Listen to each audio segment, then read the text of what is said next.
I'm meteorologist Peter Chan at the National Weather Service for Alaska statewide weather on this Monday, Memorial Day, May 29th.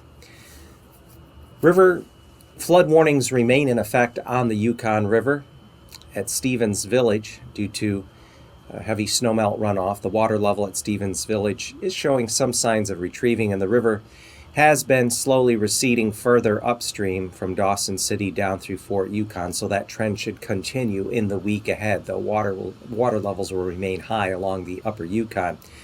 As we go downstream, the lower portion of the Yukon River has flood advisories in effect. Those remain in effect from Grayling down to the Yukon Delta.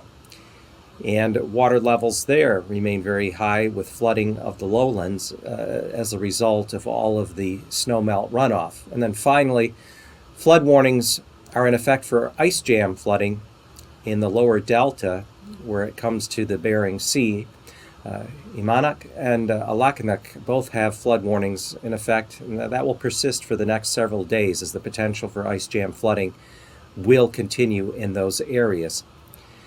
As we look across the state, it's been a very cool Memorial Day, and a wet one at that, especially across the east central interior around Fairbanks, up through the Chena River Basin, and up through Tok, Delta Junction. We've seen areas of rain, and rainfall totals of 1 to 2 inches will be possible the rest of today through tonight into Tuesday across portions of the east central interior, where temperatures in some cases have not gotten much out of the mid-40s for highs.